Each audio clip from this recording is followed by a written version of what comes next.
안녕하세요. 오늘도 권 박사와 함께 이야기를 해보도록 하겠습니다. 지금까지는 저희 병원에 어떻게 보면은 좀 처음 오시는 분들이나 기존에 오셨던 분들한테 제가 많이 설명드렸던 부분들이나 또는 많이 질문을 들었던 부분들을 좀 이렇게 그 중에서 좀 추려서 좀 자주 빈도가 높은 것들을 이렇게 영상으로 만들어서 마치 병원 자료실처럼 쓰려고 유튜브 영상들을 좀 이렇게 만들어 왔었는데요.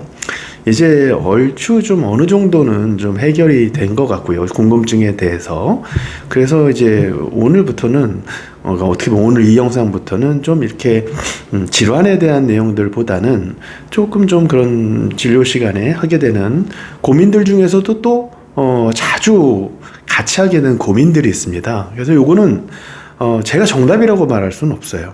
저도 환자분들하고 같이 고민을 하고 같이 생각을 하고, 저도 또 나이 들어가는 인간이지 않습니까? 그렇기 때문에 저도 제 입장에서도 또 생각을 해보고, 또 이렇게 여러 명과 이렇게 상의를 하면서 좀 그때까지의 어떻게 보면은 경험으로 좀 알게 된 부분들을 여러분들하고 공유하는 좀 그런 영상을 좀 만들어 보려고 합니다.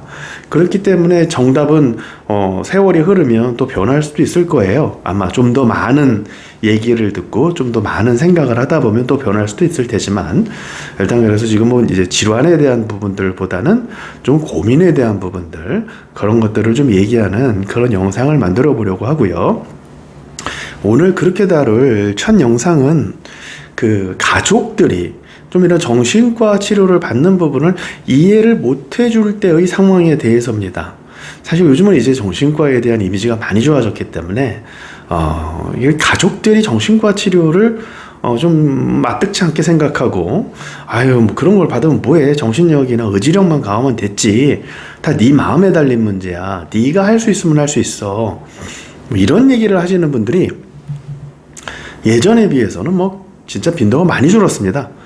거의 한 100분 정도의 환자분들이 계시면 그 중에 한 4-5분 정도나 좀 이렇게 가족들과 갈등을 빚을까, 대부분의 가족들은 정신과 치료를 받는다고 해서 그 사람에 대해서 이렇게 치료를 받지 말아라 이렇게까지 얘기를 하는 이제 그런 분위기는 아닙니다만, 문제는 아직도 좀 그러신 분들이 계세요. 심지어는 오셔서 결국은 이게 본인 마음먹기에 달린 일이죠, 이런 식으로 얘기하시는 분들도 계세요. 저한테 어떻게 답정너죠, 답정너.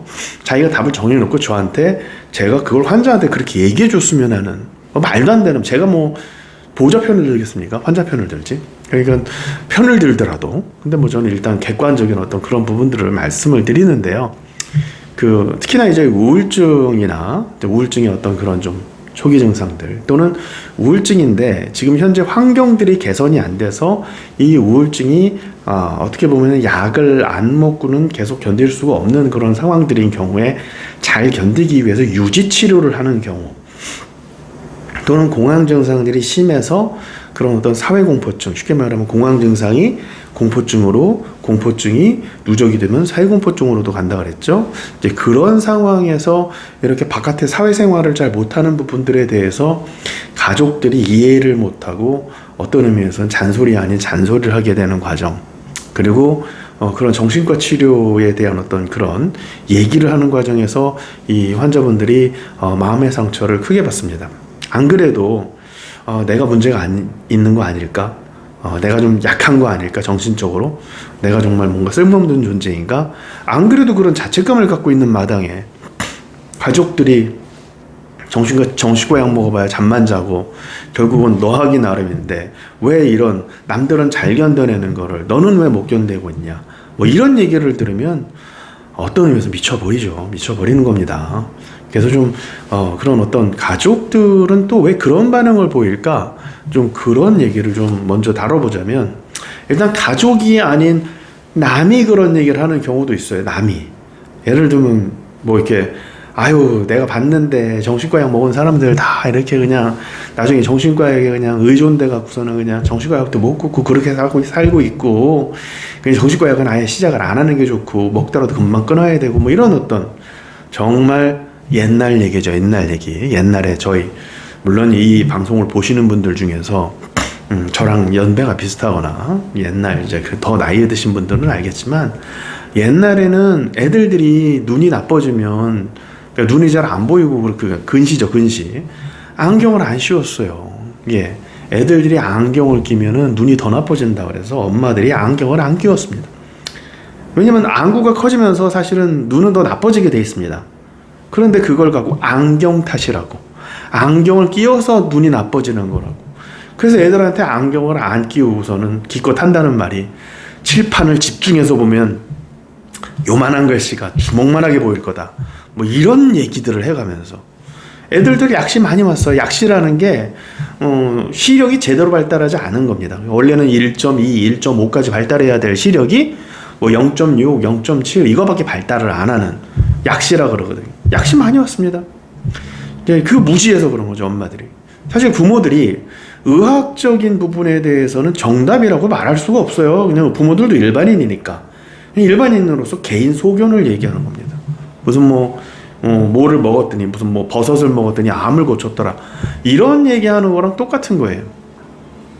근데 특히 가족은 가족이라 치고 남이 그런 얘기를 할 때 좀 이런 남들의 심리는 뭐냐?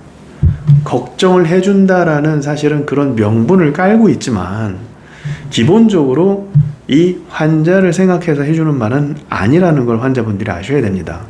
이런 사람들의 특징은 정신과 약이 아니라 그게 녹즙이면 자기가 녹즙을 먹고 있으면 녹즙 먹으라 그러고 자기가 비타민을 먹고 있으면 이 비타민 먹으라 그러고 자기가 무슨 뭐 어떤 물건을 쓰고 있으면 그 물건 쓰라 그러고 그럴 사람들이에요. 무슨 얘기냐? 자기 자신의 선택에 대해서 자기 자신의 인생에 대해서 불안을 느끼고 있는 사람들. 그런 사람들은 남들도 자기와 같은 선택을 하고 자기처럼 살기를 바래요. 그렇기 때문에 자기가 하고 있는 부분들을 남한테 강요합니다. 자기가 하지 않고 있는 부분들은 부정적으로 생각해요. 그러다 보니까 남을 통해서 자기가 괜찮다라는 걸 확인하려는 그런 무의식을 갖고 있는 사람들이거든요. 그렇기 때문에 사실은 그런 남의 인생에 대해서 감나라 배추나라 하는 사람들의 말에는 그렇게 크게 귀를 기울일 필요가 없습니다. 그냥 본인들이 불안해서 그러는 거니까 그냥 여러분들은 그냥 한 귀로 듣고 한 귀로 흘리시면 되는 거예요. 뭐 그러냐? 너 좋다면 많이 써라. 뭐 너는 안 써서 좀 그러냐? 아니 너는 쓰지 말아라. 뭐 이런 식으로 나는 쓴다. 좀 이런 개념으로 좀 어떤 그런 마음가짐으로 좀 대응을 하시죠. 어차피 남이니까 그렇게 대응을 하시면 되고요. 이 가족들이 이제 그러는 경우엔 크게 한 세 가지 경우를 나눠볼 수가 있습니다. 하나는 제일 이제 흔한 게 가족들이 볼 때 이 환자가 좀 엄살을 부린다고 생각을 하는 거죠. 충분히 이런 것들은 이겨낼 수 있는데 왜 이겨내지고 있지 못할까? 이게 그렇게 과연 큰 스트레스일까? 이렇게 공감을 해주지 못할 때가 있어요. 사실 이런 부분들은요, 왜 생기냐면 우리 환자분들 보면 제가 전에도 말씀드렸지만 어떤 감정을 계속 경험하다 보면 그 감정에 대해서 무뎌지는 게 아니라 더 예민해진다고 그랬습니다. 그 얘기인즉슨 계속 불안을 느끼고 사는 사람들은, 불안과 긴장에 계속 노출이 되는 사람은 요만큼밖에 불안하지 않을 일인데 이만큼 불안한 걸로 느끼게 된다는 거예요. 왜? 그렇게 세팅이 바뀌었어. 감정 세팅이. 그러다 보니까 시간이 그렇게 많이 흘렀을 때에는 다른 사람 눈에 볼 때는 요만큼 불안할 일인데 왜 이만큼 불안해하고 있지? 이게 인지 부조화가 일어나는 거죠. 그럼 이 사람 스스로도 사실은 요거는 정말 요만큼 불안한 일들이고 남들도 잘 견디는데 왜 나는 못 견디고 있지? 안 그래도 그렇게 생각할 마당이에요. 설명을 드리죠. 지금 당신은 이런 좌절감이라든지 우울감이라든지 불안이나 긴장이라든지 뭐 화라든지 이런 부분들에 대해서 많이 노출이 되고 그동안에 많이 시달려 왔기 때문에 그런 감정들에 대해서 굉장히 지금 감정 센서가 예민해져 있는 상황이다. 그렇기 때문에 이렇게 예민해져 있는 감정 센서를 다시 이렇게 안정화시키기 위해서라도 정신과 약의 도움이 필요하다. 쉽게 말하면 본인의 감정 센서를 다시 정상화시키는데 정신과 약이 필요하다라고 환자분들한테 설명을 합니다. 그런 똑같은 얘기를 가족분들한테도 말씀드릴 수가 있어요. 지금 환자분의 감정 센서가 굉장히 예민해져서 남들은 괜찮은 것에 대해서 상처를 많이 받고 있는 게 사실이에요. 그런데 그게 그냥 좋아지는 건 아닙니다. 옛날처럼 수영 못한다고 그냥 바다에다가 그냥 뻥 차서 그냥 밀어놓고서는 그 수영해, 이렇게 수영을 가르치는 이제 그런 시대는 아니라는 거죠. 그래서 이렇게 예민해져 있는 감정 센서를 조금 이렇게 원래대로 정상화를 시키면 그 가족분도 결국은 정상적인 감각, 정상적인 감정을 느끼게 될 거예요. 그리고 또 하나, 자기가 더 힘들다고 생각하는 거예요. 나도 힘든데. 이렇게 생각하는 사람은, 이렇게 생각하는 가족은 다른 사람이 힘들다라는 거를 쉽게 인정하기가 어려워요. 나도 힘든데, 나도 힘들어서 이렇게 참고 있는데 너는 왜 못 참냐, 이런 개념으로 접근을 하거든요. 거기다가 한 단계 더 나아가서 내가 제일 힘들다 라고 인식하는 가족은요, 더더군다나 남이 힘든 거를 인정할 수가 없어요. 왜? 남이 힘든 걸 인정하면 나는 더 힘들게 되잖아. 그러니까 남이 힘든 걸 안 보려고 해. 남이 힘든 걸 인정을 안 하려니까 남을 안 보려고 합니다. 그래서 자기 얘기만 해. 자기 얘기만 해. 남이 뭐라고 얘기를 해도 정말 그 고통의 크기가 얼마큼이 될까, 뭐 때문에 그럴까, 이유 같은 거 안 따져. 그냥 남이 얘기 끝나면 얘기는 그냥 한 귀로 듣고 한 귀로 흘린 다음에 나도 힘들어, 난 더 힘든데 참고 있어, 자기 얘기하기 바쁜 거죠. 사실 이런 사람들은 요런 관계가 좀 지속이 되잖아요. 사실 특히나 가족끼리는 요런 관계가 뭐 몇 년, 십몇 년 이렇게 지속되는 경우도 있어요. 자기 자신을 제일 힘든 사람으로 치는 거죠. 그런 경우 이런 사람들은 공감 능력을 발달할 수 있는 기회도 상실하게 돼요. 왜? 남을 안 보기 시작했으니까. 자기가 제일 힘들다라고 인정하기 위해서, 자기가 제일 힘들다라고 어떤 의미에서 생각을 하려다 보니까 남을 안 보게 되고, 남을 안 보다 보니까 남의 감정이나 생각을 추측을 못하게 되고, 그러면은 다른 사람이 어떤 사람인지에 대해서 공감할 수 있는 그런 공감 능력이 떨어질 수밖에 없어요. 그런 사람들은요, 그냥 자기 말만 해. 그런 사람들 우리 주변에 많이 보일 겁니다. 남이 뭐라고 말해도 남의 말은 듣지도 않고 자기 말만 하는 사람들. 그런 사람들은 자기가 제일 힘들고, 자기가 제일 고생하고, 자기가 제일 노력한다라고 생각하는 사람들이에요. 남이 얼마나 노력하고, 남이 얼마나 고생하고, 남이 얼마나 애쓰는지 인정을 안 하려는 그런 사람들도 있어요. 그런 사람이 가족 구성원일 때에는 당연히 이 사람이 난 정신과 약을, 지금 정신과 치료를 받을 정도로 힘들어 라고 얘기할 때 당연히 이해를 못 해주죠. 자, 요런 경우에는 사실은 이렇게 병원에 와서 가족이 이렇게 제가 너무 답답해서 왔습니다, 뭐 이렇게 얘기를 하다 보면 결론은 당신도 이렇게 힘들다라고 얘기를 하는데, 그러면 그냥 생으로 참지 마시고 두 분 다 치료를 받으세요. 힘들면 치료를 받아야죠. 치료라는 게 문제가 있는 거를 뭐 고치겠다는 뜻이 아니라, 어차피 정신과에서 정신과적으로 힘든 문제는 정신과가 못 고쳐줘요. 그거는 팔자가 고쳐줘야지. 정신과에서 그 도와주는 부분은 좀 덜 힘들게 인생을 살게, 굳이 느끼지 않아도 될 그런 나쁜 감정을 좀 덜 느껴도 되게 그런 부분을 도와주는 거지, 어떤 뭐 문제나 원인을 해결해 주는 건 아니니까. 지금 힘들다면 괜히 그런 마음들, 그런 안 좋은 감정들에 시달리면서 괜히 마음만 모질러지지 마시고, 곳간에서 여유가 나오는 거니까 정신과 약의 도움을 좀 받으세요 라고 얘기를 하는데, 이런 사람들은 어떤 의미에서는요, 자기가 가장 힘들다라는 위치를 또 벗어나면 안 돼. 무의식적으로 자기가 가장 힘들어야 남한테서 뭐라고 말을 안 듣는 거라고 생각을 하거든요. 그러다 보니까 치료를 피하기도 하고, 또 이런 사람들은 또 똥꼬집이 있어요. 그냥 자기의 정신력과 의지력으로 모든 걸 해결할 수 있다라고 생각을 하는 거죠. 근데 그런 사람들이 또 안경은 또 끼고 있어. 또 춥다고 또 두꺼운 옷을 입고 있어. 여기 왜 엘리베이터 없어서 힘들게 올라갔다고 투덜거리고 있어.